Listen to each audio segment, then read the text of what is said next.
Dhavaleswaram main రోడ్లోని NME Lutheran చర్చ్లో ఆరాధన జరగకుండా పోలీసులు అడ్డుకోవడం సరికాదని ఆ చర్చి విశ్వాసకులు ఆవేదన వ్యక్తం చేశారు. ఈ చర్చికి సంబంధించి ఇద్దరు పాస్టర్ల మధ్య వివాదం నడుస్తోందని, హైకోర్టులో కేసులు నడుస్తున్నాయని వెల్లడించారు. ఈ నేపథ్యంలో ఇద్దరు పాస్టర్లకు సంబంధం లేకుండా ఎన్ఎంఈ చర్చిలో సభ్యులే ఆరాధన నడుపుకునేందుకు ప్రయత్నించగా ఈ నెల 19వ తేదీన ధవళేశ్వరం పోలీసులు ఒక పాస్టర్కు మద్దతుగా అక్కడికి వచ్చి ఆరాధన అడ్డుకోవడం, మహిళల పట్ల దౌర్జన్యానికి పాల్పడడం చాలా హేయమైన చర్యగా పేర్కొన్నారు. మంగళవారం చర్చి గేట్ వద్ద ఆందోళన నిర్వహించారు. ఈ సందర్భంగా మీడియాతో బీఎస్పీ జిల్లా అధ్యక్షులు పట్నాల విజయ్ కుమార్, చర్చి సభ్యులు వి రోహిణి, ఆర్ మణికుమార్, కె అరుణకుమారి, ఎం అమ్మాజీ తదితరులు మాట్లాడారు. ప్రస్తుతం చర్చి పాస్టర్గా వ్యవహరిస్తున్న రెవరెండ్ అనిల్ కిరణ్, డాక్టర్ కిరణ్ బాబుల మధ్య గత ఏడాదిన్నరగా వివాదం నడుస్తుందన్నారు.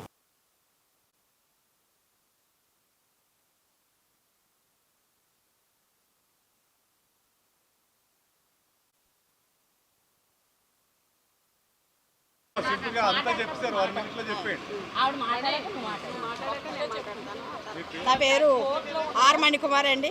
నేను ఈ సంఘం 1992 సంవత్సరం నుంచి సంఘానికి వస్తున్నాను. ఎప్పుడో చూడలేదు. అయితే మా ఎన్ఎంఈ సంఘం 100 సంవత్సరాల చారిత్రాత్మక కలిగిన సంఘం. ఈ సంఘంలో ఎప్పుడు ఇలాంటివి జరగలేదండి. అయితే ఇద్దరు పాస్టర్ల మధ్య గొడవ జరిగింది. గొడవ జరిగితే మేము సంఘ సభ్యులు మేము సంఘ శ్రేయస్సే కోరుకుని మాకు ఇద్దరు పాస్టర్లు వద్దు, సంఘం మేమే ఆరాధన జరిపించుకుంటాం, మేము అన్ని కార్యక్రమాలు మేమే చూసుకుంటామని. వీడియో వారందరికీ నా హృదయపూర్వక వందనాలండి.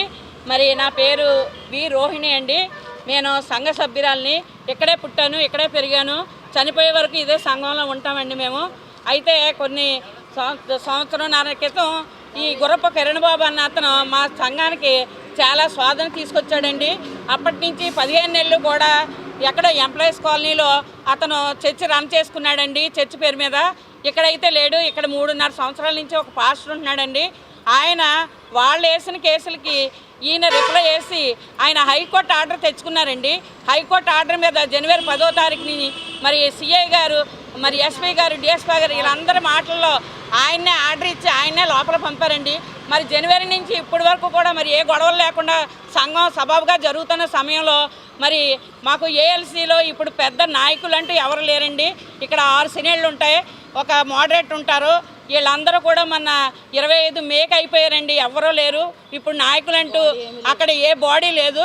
అయినప్పటికీ మరి ఈ ఎలక్షన్లన్నీ జరగాలి కాబట్టి సంఘంలోని మరి సినేళ్ళకి ఏఎల్సీకి ఎలక్షన్ జరగాలని మరి రిటైర్డ్ జడ్జి గారిని, కురియాన్ గారిని ఏర్పాటు చేశారండి హైకోర్టు. ఆయన ఎంతవరకు అంటే ఆయన ఎలక్షన్ చూసుకోవడం, డైలీ జరుగుతున్నాయా లేదా అని చేయడం వరకే కానీ పాస్టర్లు వేసే అధికారం కానీ, తీసే అధికారం కానీ, మరి డిస్మిస్ చేసే అధికారం కానీ ఆయనకి ఇవ్వలేదండి. అలా ఇచ్చుంటే ఆయన ఇమ్మని మేము రిప్రజెంటేషన్ ఇచ్చాము. ఆయన కోర్టుకి ఇవ్వలేదు, కోర్టు కూడా ఇచ్చారండి ఆయనకి రిప్రజెంటేషను. నువ్వు ఏ విధులతో అతన్ని సస్పెండ్ చేసావో అది మాకు తెలియచేయమని కోర్టులో కూడా ఆయన మీద పంపించడం జరిగింది. ఆయన దానికి సమాధానం చెప్పలేదు. మా పాస్టర్ గారు పెట్టిన దానికి కూడా సమాధానం చెప్పలేదండి. అయినప్పటికీ ఆయన మాకు మళ్ళీ ఆర్డర్ ఇచ్చాడని చెప్పి ఈయన డిస్మిస్ చేసి ఆయనకు ఆర్డర్ ఇచ్చాడంటే మాకు కొన్ని ప్రొసీజర్స్ ఉంటాయండి. ఏంటంటే ఎవరినన్నా ఏ ఒక కారణం చేత వాళ్ళని తప్పిస్తున్నారో అది మొత్తం బాడీలో మరి కౌన్సిల్ ఉంటారు, వాళ్ళ మధ్యన జరిగి అది చర్య తీసుకోవాలంటే వాళ్ళందరి మీద ఆయన కమిటీ వేసుకొని ఆ కమిటీ ద్వారా అతను నిజమా కాదని తెలియపరచుకొని అతను సస్పెండ్ చేసే అధికారం ఉంటుంది. కానీ ఏ ఒక్కటి చేయకోకుండా అవతల వాళ్ళు ఆయనకి మరి ఇవ్వడం జరిగింది. అది మాకు కుదరదు. ప్రస్తుతం ఇద్దరు పాస్టర్లు కూడా హైకోర్టులో ఉన్నారండి. ఈయనకి ఇంకా టైం ఉంది. ఆ టైం ఉందండి. మేము మరి ఆ టైం అయ్యే వరకు మా పాస్టర్ గారితో జరుపుకుంటామని ఆర్డీఓ గారి దగ్గరికి వెళ్ళినప్పుడు ఆర్డీఓ గారు, ఎంఆర్ఓ గారు, మరి డిఎస్పీ గారు, ఎస్ఐ సిఐ గారు వీళ్ళందరి పక్షంలో అనిల్ కిరణ్ గారికి ఉంది, ఆయన చేసుకుంటారంటే వాళ్ళు ఒప్పుకోలేదండి. ఒప్పుకోపోతే ఇరు పార్టీలు కూడా రెండు వారాలు చర్చిలో చెయ్యొద్దు, చర్చ ఆపుతాము, మీరిద్దరు ఎవరో ఒకరు తేల్చుకొని రండి అన్నప్పుడు మేము వచ్చేసి మేము కమిటీ హాల్ మీరు ఎక్కడైనా పెట్టుకోండి అంటే సత్యరాజ్ ఫంక్షన్ హాల్లో పోయిన వారం పట్టడం జరిగిందండి. మా ఆరాధన బాగా జరిగింది. మరి వాళ్ళు అయితే ఎక్కడ పెట్టుకున్నారో 10 మందితో పెట్టుకున్నారు. ఒక కుటుంబం ఒక 25 మందితో ఉన్నారండి వాళ్ళు. మేమైతే సంఘం మొత్తం కూడా ఆదివారం ఇక్కడ ఉన్నాము. ఆదివారం మా మీద సిఏ గారు ఆయన స్పెషల్ ఇంట్రెస్ట్ తీసుకొని మరి ఆడవాళ్ళ మీదకి తాళ్ళు తీసుకొచ్చి పోలీసులతో కొట్టించి ఆడవాళ్ళని గెంటించి పీకిలట్టుకొని లాగేసి అన్నీ కూడా మా దగ్గర తాళ్ళతో సహా వీడియోస్ ఉన్నాయండి. వాళ్ళ ఆడవాళ్ళని ఎంత ఇబ్బంది పెట్టారు. మేము ఒకటే చెప్పామండి, మాకు శనివారం ఆర్ఐ గారు వచ్చారండి, అమ్మ గొరపకరణ చేయడానికి వీల్లేదండి, కోర్టులో ఉంది కాబట్టి ఇద్దరు పాస్టర్లు మాకు వద్దు, మేము సంఘం నడిపించుకుంటాం, మా ఆరాధన ఆపకూడదు, మా సంఘం ఆపకూడదు. 100 సంవత్సరాల చరిత్ర గల సంఘాన్ని మరి ఆయన వచ్చి తాళాలేసి అధికారం వాళ్ళకి ఎవరు ఇచ్చారండి? తెలియపరచాలి కదా ఆ విషయం, తెలియపరచలేదు మాకు. అయినప్పటికీ తాళాలు వేసుకుని వెళ్ళిపోయారు. ఎవరు ఇచ్చారు వాళ్ళకి?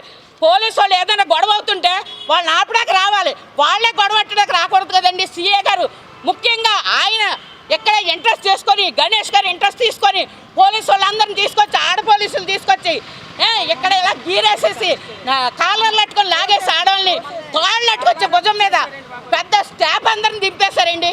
ఇంత యాక్షన్ చేయడానికి సీఏ గారికి ఇంట్రెస్ట్ ఏంటి? హైకోర్టులో ఉన్నదాన్ని మేము ఒకటే చెప్పండి, ఏమండి నాది బాధ్యత, కిరణ్ బాబుని నేను లోపలికి తీసుకెళ్తున్నాను, కోర్టుకి నాకు సంబంధం లేదని మీరు రాసి సంతకం పెట్టండి, మేము వెళ్ళిపోతా ఉన్నామండి. ఆయన రాయడంటండి కానీ అందరిని కొడతాడండి, చల్లందరినీ తీసుకొని పగలు కొట్టాడండి. ఆదివారం సంఘం అందరూ పక్కుంటే 25 మంది ఒక పక్కుంటే 25 మంది పక్కనే యాక్ట్ చేశాడండి ఆయన.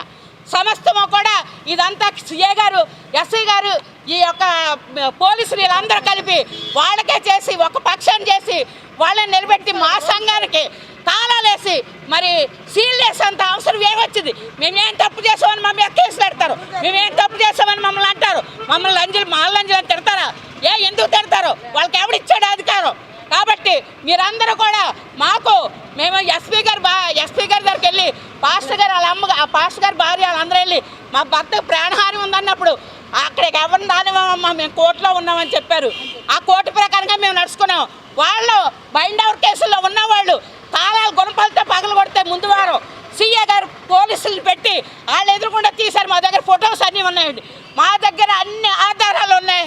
మమ్మల్ని ఏం చేస్తారండి సీఏ గారికి అధికారం ఉందని మమ్మల్ని తీసుకెళ్ళిపోతాడా? జైలు వేసేస్తారా? మమ్మల్ని ఏం చేసాం? మేము దొంగదానం చేసామా? మా సంఘంలో మేము వచ్చి పోరాడాం, మా సంఘంలో మేము పోరాడుకునే అధికారం మాకు లేదా? ఒక ఆరాధన జరుగుతుండగా వాక్యం జరుగుతుండగా మమ్మల్ని ఆపి సీఏ గారు పక్కగా వాళ్ళకి చేశారు. గణేష్ గారు, సీఏ గారు ఇద్దరు కూడా వాళ్ళకి చేశారు. ఎందుకు చేశారనేది మాకు తెలియదు. మీరందరూ తెలుసుకోవాలని మనవి చేసుకుంటూ నా ఈ మాటలు ముగిస్తున్నానండి.